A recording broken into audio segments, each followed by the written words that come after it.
रवीश कुमार एक बहुत अच्छे पत्रकार है, लेकिन बायस्ड पत्रकार है। बायस्ड मीन्स उनके अंदर दुर्भावना है। अर्नब गोस्वामी रिपब्लिक भारत चला रहे हैं। अर्नब गोस्वामी जो करा रहे थे वो भी बायस्ड थे। उनके मुख्य एजेंडा कांग्रेस विरोधी था। रवीश कुमार और अर्नब गोस्वामी को कह सकते हैं कि ये एक दूसरे के इलेक्ट्रॉन और प्रोटॉन हैं। रहनुमा देश के गुल खिलाने लगे, ये तो जनता से जनता लड़ाने लगे। इनको लोगों के दुख दर्द से क्या वास्ता, ये तो अपनी गरीबी मिटाने लगे। मेरे जैसा वरिष्ठ शिक्षक जो किसी इंस्पेक्टर से लगभग दुगना वेतन पाता है, उससे भी अधिक वेतन पाता है, लोन ले करके दर दर ठोकर खा रहा हूँ, और मेरे 1/4 वेतन पाने वाले सिपाहियों के लखनऊ में लाज कैसे है? जो अधिकारी गुंडा है, हाथ में जूता डंडा है। कलम के सिपाही अगर सो गए तो वतन के मसीहा वतन बेच देंगे, अमन बेच देंगे, चमन बेच देंगे, भारत का अपना बदन बेच देंगे। सूरज को बादल ढक सकता है, लेकिन बादलों की औकात नहीं कि अंधेरा कायम रख सके। भ्रष्ट अधिकारी, ये भ्रष्ट नेता पत्रकारों को परेशान कर सकते हैं, जेल में डाल सकते हैं, लेकिन उनके हाथ की लेखनी को नहीं रोक सकते। जो हमारे ज़िले के पत्रकार हैं, लिखते हैं, इनसे मेरा एक विनम्र निवेदन है कि पत्रकारिता बड़ा पवित्र पेशा है। ये नदियों में गंगा जल है, जलों में आबे जमजम है, तीर्थों में काशी है। इसे बदनाम न होने दे, इसे नाकाम न होने दे। 4 लोग आपको जानने लगे तो आप अंतर्राष्ट्रीय संघ बनाने लगे। तो मैं मानता हूं कि आज का प्रशासन मीडिया का सेटलमेंट करता है।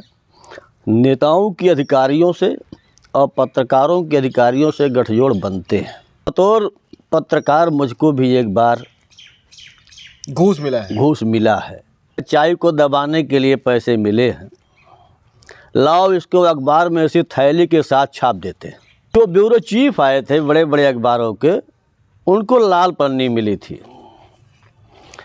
जो चर्चित पत्रकारों में से आए थे, बड़े पत्रकार कहते थे अपने आप को, उनको हरी पन्नी मिली थी और मुझको भी पीली पन्नी मिली थी। और उस पन्नी को जब जाकर हमने घर में खोला तो उसमें कुछ पैसे थे कि कुछ तो महत्व है ही रविका घन को बरदानी करने में, कुछ चातक की भी आत्मशक्ति बादल को पानी करने में। किसी चोर में तो अधिकारी में तनी का हैसियत कि ईमानदार किसी प्रतिनिधि का सामना कर ले, कि बालू की खदान से लेकर के देश की लुटान तक ये नेता और ये पुलिस और ये प्रशासन मिले हुए हैं। मुझे किसी का डर नहीं है। आप लखनऊ में जाइए, जानकीपुरम में जाइए, गोमती नगर में जाइए, आलमबाग में जाइए, जितने बड़े बड़े पीजी पाएंगे, पेइंग गेस्ट, यहाँ विद्यार्थी रहते हैं, लाज, ये सब या तो सिपाहियों के हैं, या दरोगाओं के हैं, या राजनेताओं के हैं। हमारे जनपद के ही चयन बोर्ड के अध्यक्ष थे, खूब पटका पटकी हुई चयन बोर्ड में। वर्ष 2013 के इंटरव्यू में चयन बोर्ड में लखनऊ का एक ऐसा अध्यापक तत्कालीन सपा सरकार ने सदस्य बना दिया, मेंबर बना दिया चयन बोर्ड में, जो प्रधानाचार्य का इंटरव्यू लेने वाला था और एलटी ग्रेड का टीचर था। सोचिए कि एलटी ग्रेड का टीचर प्रिंसिपल का इंटरव्यू लेने के लिए मेंबर बनाया गया, और दुर्भाग्य देखिए कि मैं प्रधानाचार्य का इंटरव्यू देने गया, उससे 20 साल सीनियर था। लेकिन कल्पना कीजिए, जो बेरोज़गार 2013 में रहा होगा, परीक्षा दिया होगा, जिसका परीक्षा फल 23 तक न आया होगा, वो तो आत्महत्या कर लिया होगा। इन भ्रष्ट अधिकारियों के बीच में आप एक ईमानदार पत्रकार तो बनो, भ्रष्ट शिक्षा अधिकारियों में एक ईमानदार शिक्षक तो बनो।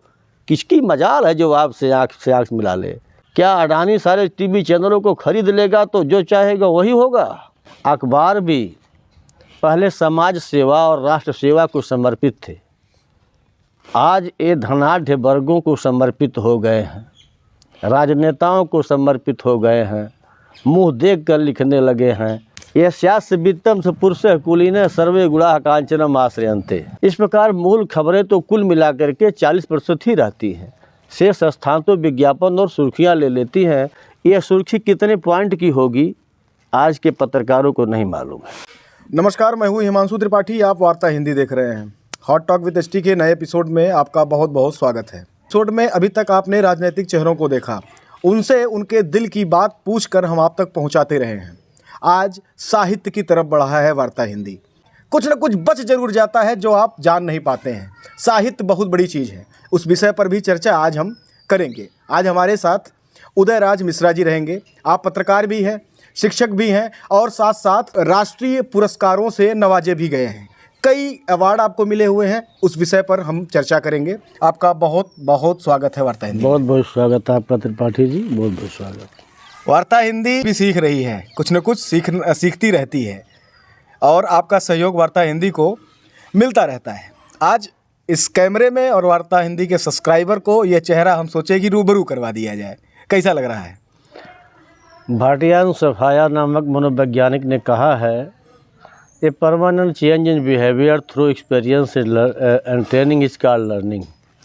प्रशिक्षण और व्यवहार द्वारा अपेक्षाकृत अस्थायी प्रकार का होने वाला व्यवहार में परिवर्तन ही सीखना है। देखिए एक बार आ गया, ले लीजिए। आपके व्यवहार में आए दिन नित नए परिवर्तन हो रहे हैं, जो कि इस वार्ता चैनल की सफलता का मूल रहस्य है और आपकी लोकप्रियता का भी मूल रहस्य है।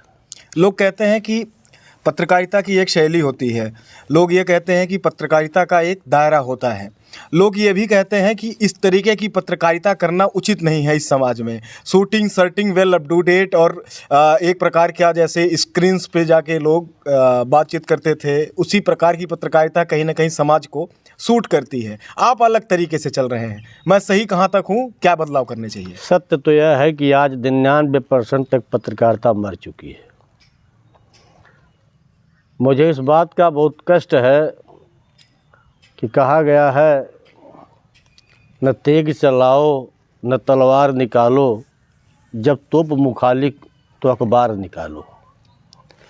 पत्रकारिता गांव गली दुरूह स्थलों दुर्गम वनों जंगलों में शोषितों पीड़ितों वंचितों किसानों विद्यार्थियों बेरोजगारों नौजवानों की समस्याओं का मुखौटा है, मुख है, आवाज़ है, जिसके आधार पर संसद में बहस होती है, गूंजती है। इस प्रकार अखबार और मीडिया हमारे बेरोजगारों की, किसानों के, दुर्गम स्थलों में रहने वाले निवासियों की, सभी प्रकार के शोषितों वंचितों की आवाज़ है। लेकिन यदि यह आवाज़ कहीं से दब रही है, चाहे हम उसके अनुरूप कार्य नहीं कर पा रहे हैं, लोगों की हमसे जो अपेक्षाएं हैं हम उस पर खरे नहीं उतर पा रहे हैं, तो दोष पत्रकारिता का नहीं है, दोष हमारे अंदर आए हुए नैतिक क्षरण का है, जिसके चलते हम पत्रकारिता के जीवन मूल्यों से और दोषों से विरत हो रहे हैं। आपके समय की पत्रकारिता आज के समय की पत्रकारिता से कितनी दूर है? मैं 90 के दशक का पत्रकार था। एक दिलचस्प वाक़या है कि कानपुर प्रेस क्लब में कुलदीप नैयर जी का प्रोग्राम था। बगल में ही, उस समय मैं कानपुर में ही रहता था, मैं गैस सिलेंडर का उस समय लंबी लंबी लाइनें लगती थी, मैं वहाँ पर था, लंबी लंबी लाइन लगी थी, मैं भी इंतज़ार में था। संयोगवश नैयर साहब का नाम मैं सुना करता था। उन्होंने पूछते पूछते पत्रकारों से खैलर का पर्यायवाची पूछ लिया। कानपुर में उस समय कोई भी पत्रकार खैलर का पर्यायवाची नहीं बता पाया। मैं भीड़ में से हाथ उठाया तो नैयर साहब ने मुझे बुला लिया। उन्होंने पूछा कि क्या होता है? तब मैंने कहा कि मथनी, जिससे मक्खन निकाला जाता है, माता यशोदा जिससे मक्खन मथती थी। नैयर साहब बहुत खुश हुए। उस समय Uni, United news of India के उस समय के पत्रकार श्री धीरेन्द्र अवस्थी जी वहाँ बैठे थे। उन्होंने मुझसे कहा, जब कभी पत्रकार बनना हो तो मेरे पास चले आना। संयोग से एक बार मैं उनके यहाँ चला गया। लाइए चाय लाइए। हाँ। और उन्होंने मुझे यूएनआई, जो भारत सरकार की एजेंसी है, जैसे हिंदी में वार्ता कहते हैं जी और अंग्रेजी में यूएनआई कहते हैं, उससे उन्होंने मुझे प्रशिक्षण प्रदान किया जी। और मैं गंज डुंगवारा अग्निकांड सहित, जब सूरज सिंह साग के उस समय मुख्यमंत्री हुआ करते थे, ओपी त्रिपाठी एसपी एटा हुआ करते थे, सिरपुरा कांड हुआ, गंज डुंगवारा कांड हुआ, इत्यादि तमाम तरह के, और विनय कटियार जी को लेकर के बाराबंकी का एक बहुत बड़ा हो हल्ला वाला कांड हुआ था। इन सारी घटनाओं की मैंने निष्पक्ष रिपोर्टिंग किया था। इसके बाद मुझे श्री धीरेन्द्र अवस्थी जी के ही मार्फत दैनिक जागरण में उप संपादक का पद मिला, जिस पर मैंने बहुत दिन तक खेल, फिर देश विदेश इत्यादि डेस्कों पर काम किया।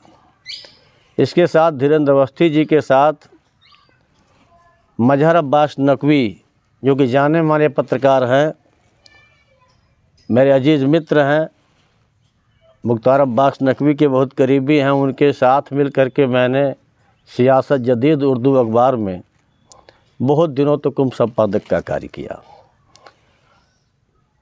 और उस समय आज की मीडिया नहीं थी, तब टेलीप्रिंटर पर खबरें निकलती थी, राइटर्स, AFP इत्यादि की खबरें अंग्रेज़ी में हुआ करती थी, जिसका हिंदी और उर्दू में तर्जुमा करना, उनका संकलन करना, एडिट करते हुए खबर का रूप देना उप संपादक का मुख्य कार्य होता था। उप संपादक जिलों के जिला संवाददाताओं और पत्रकारों को, जो प्रादेशिक डेस्क हमारा होता था, मैंने उस पर भी काम किया जागरण में। इसमें क्षेत्राधिकार के अंतर्गत आने वाले ज़िलों के ब्यूरो चीफ और पत्रकार जो खबरें भेजते थे, उनमें संशोधन करना और उनकी प्रमुखता के आधार पर उनको यथोचित स्थान प्रदान करना, अखबार में पेजिंग करना, हेडिंग लगाना, उस समय उप संपादक का मुख्य कार्य होता था। यानी it was whole sole man the sub editor who can edit, choice and select each and every news for newspaper. और उस समय की एडिटिंग ऐसी थी कि हम, जैसे है अखबार आपके सामने दैनिक जागरण है, आज का है, मैं इसमें किसी भी सुर्खी को, हेडिंग को देखकर बता सकता हूँ कितने पॉइंट की लगी है। इस अखबार के एक पृष्ठ में कितने स्टिक हैं, एक स्टिक में कितने अक्षर होते हैं, कहाँ पर light, tint, italic, bold, क्रॉसर, frag है, यह मैं बिना देखे, बिना पढ़े, बिना सोचे ही सीधे देख करके बता सकता हूँ। अच्छा, जैसे लिखा है लखनऊ के रोड शो में हुए 76। अब यहाँ पर आप देखेंगे 1, 2, 3, यह 3 कॉलम की न्यूज़ है और 8 कॉलम का अखबार होता है। और इसमें अक्षर कितने हो गए? 1, 2, 3, 4, 5, 6, 7, 8, 9, 10, 11, 12, 13 हो गए ना। अब देखिए, अब यह नीचे 1, 2, 3, 4, 5, 6, 7, 8, 9, 10, 11, 12, 13 हो गए ना। 13 ही रहेंगे। 13 हो गए।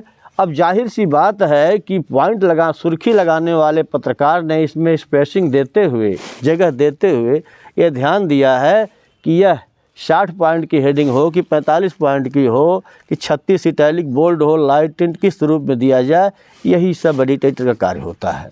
जैसे यहाँ पर जो छपे गए हैं, यहाँ पर तो यह स्पेशली एक तरह से ये 36 पॉइंट के हैं, 30 पॉइंट के हैं, 40 पॉइंट के हैं, 40 बोल्ड में है। जरा उसको कैमरे की तरफ दिखाइएगा एक बार।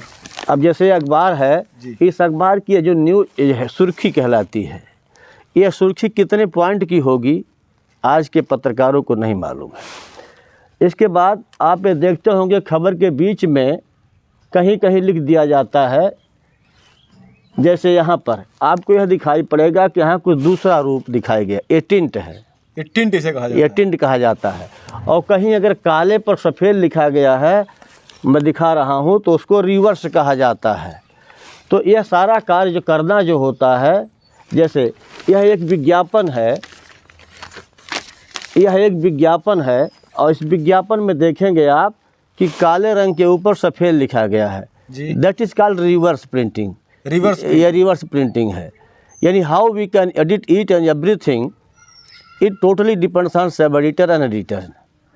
तो हम यह तय करते थे कि हम इस पर रिवर्स क्या करें, टिंट क्या करें, फ्लैग क्या करें, क्रॉसर क्या करें, कितने बोल्ड की हो, कितने हेडिंग की हो। जैसे अब यहाँ पर आप देख रहे हैं कि ये क्रॉसर है, अयोध्या जैसे हेडिंग लगाने के बाद नीचे जो छोटी सी हेडिंग लगाई गई वह क्रॉसर हो गया।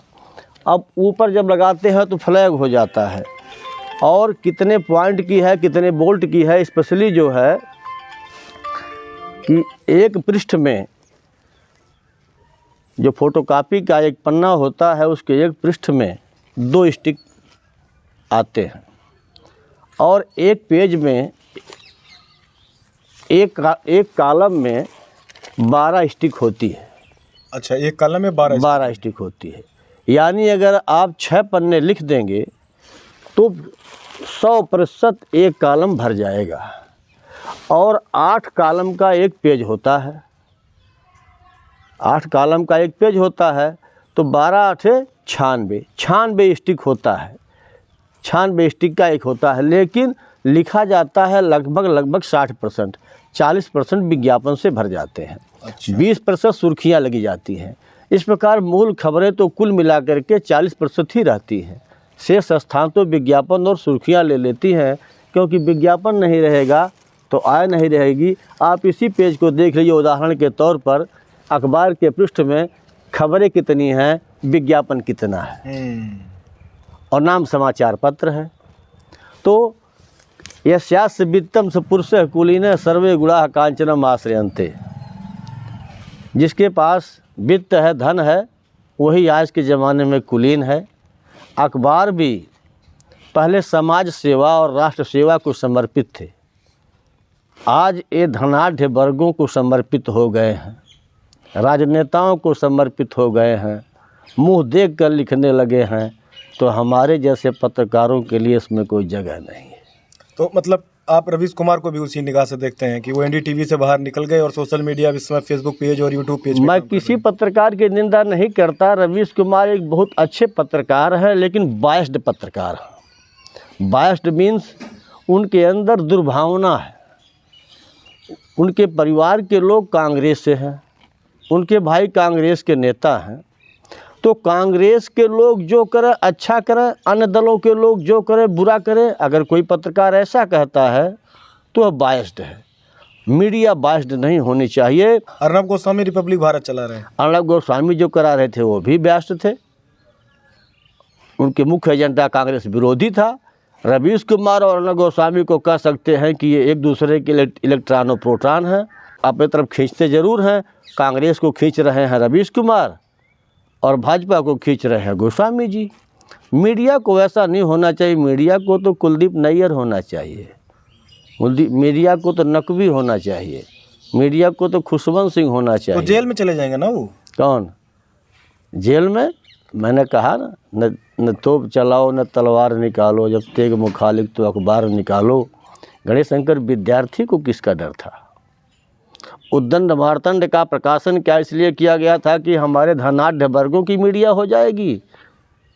क्या अडानी सारे टीवी चैनलों को खरीद लेगा तो जो चाहेगा वही होगा? अखबार किसी की बपौती जिस दिन हो गए, रहनुमा देश के गुल खिलाने लगे। ये तो जनता से जनता लड़ाने लगे। इनको लोगों के दुख दर्द से क्या वास्ता, ये तो अपनी गरीबी मिटाने लगे। अगर आज हम मीडिया के लोग, पत्रकार, साहित्यकार चाटुकारिता की राजनीति करेंगे, चाटुकारिता का लेखन करेंगे, तो गांव गरीब की जनता का क्या होगा? तो मतलब जो पत्रकार प्रशासन से बायस्ड हो जाए वो कैसे झेलेगा इस समाज को? हमारे देश में नहीं हमारे जनपद में मेरा अनुभव है, तमाम पत्रकार अधिकारियों की गणेश परिक्रमा करने में अपने को तुर्रम खां समझते हैं। और 2-4 तो मेरे अजीज मित्र भी हैं, और 2-4 पत्रकार ऐसे भी हैं जो कि मेरे अध्यापक हैं, लेकिन वे कभी भी सीडीओ साहब से, डीएम साहब से या जिला स्तरीय, मंडल स्तरीय अधिकारियों से अपना परिचय एक शिक्षक के रूप में नहीं देते। मैं बड़े गर्व से कहता हूँ, I am proud of to be a teacher. मैं एक शिक्षक हूँ, मुझे इस बात पर गर्व है।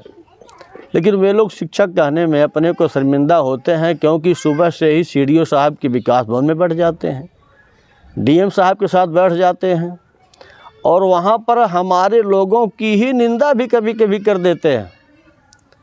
तो मैं ऐसे शिक्षक पत्रकारों से भी कहना चाहता हूँ कि शिक्षक होने पर और पत्रकार होने पे गर्व कीजिए। शिक्षक पत्रकार कहिए, इसमें और भी गर्व की बात होगी। ये दोनों पेशे बड़े निर्मल पेशे हैं, दोनों राष्ट्र निर्माण के पेशे हैं। इसलिए शिक्षक को छिपाना, पत्रकार बताना, इससे हमारी कोई शान नहीं बढ़ती। लेकिन हम शिक्षक पत्रकार बतावें, शिक्षक साहित्यकार बतावें, इससे मेरे ख्याल से मेरा सम्मान और बढ़ जाता मैं फिर से अपने प्रश्न पे आ रहा हूँ। है। जी। अगर कोई भी मीडिया कर्मी, पत्रकार, छोटा बैनर, बड़ा बैनर, बैनर कोई छोटा बड़ा नहीं होता, कोई भी हो जो नया स्ट्रीमिंग कर रहा हो, नया अभी सीख रहा हो, अगर वो प्रशासन के खिलाफ, प्रशासन से बायस्ड होकर कुछ न कुछ करता हो, कुछ न कुछ कहता है, प्रशासन टारगेट करती है उससे, और कहीं न कहीं तंत्र भी उसका सपोर्ट नहीं करता है, तो क्या करे? वो पत्रकारिता बंद कर दे? सूरज एक होता है, चाँद एक होता है, वीर शिवाजी एक थे, नेताजी सुभाष चंद्र बोस एक थे, महारानी लक्ष्मीबाई एक थीं, छत्रपति शिवाजी महाराज एक थे, चंद्रशेखर आज़ाद एक थे। इन भ्रष्ट अधिकारियों के बीच में आप एक ईमानदार पत्रकार तो बनो, भ्रष्ट शिक्षा अधिकारियों में एक ईमानदार शिक्षक तो बनो। किसकी मजाल है जो आपसे आँख से आँख मिला ले? उदयराज मिश्र ने अपने 27 साल के कैरियर में किसी की चाय नहीं पिया, लेकिन फ़ख्र इस बात का है कि किसी भी शिक्षा अधिकारी में इतनी हैसियत नहीं हुई कि सामने टेबल पर बैठ कर के प्रश्नों का उत्तर दे दे और काम न करे। यह मेरा जीवन वृत्त है कि न मैंने लिया और न दिया। ईमानदार का सम्मान है। मुझे विभाग जितना सम्मान देता है, कदाचित उसके पीछे कहीं न कहीं मेरा त्याग और मेरी ईमानदारी है। जो लोग चाटुकारिता से अपनी हस्तियां बनाते होंगे, उनकी कश्तियां भी डूब जाती हैं। मैं सर्वकालिक जैसा था वैसा रहा। अपार प्यार स्नेह अधिकारियों, कर्मचारियों, शिक्षकों का सबका मिलता है। शायद उसके पीछे लोगों का यही भाव है कि इन भ्रष्टों के बीच में कोई एक छोटा सा ईमानदार व्यक्ति जी रहा है, सर्वाइव कर रहा है। तो ईमानदार, आजकल के दौर में तो ईमानदार होकर जीना सबसे अच्छी बात है। जहाँ सारे भ्रष्ट हों, उसमें थोड़ा ईमानदार हो जाना भी प्रसिद्धि का कारण हो सकता है। कदाचित शायद यही कारण है कि इन भ्रष्टों के बीच में मैं थोड़ा सा ईमानदार हो गया हूँ, तो लोग मुझे बहुत अच्छा कहने लगे हैं। स्थिति ये है कि आज के समय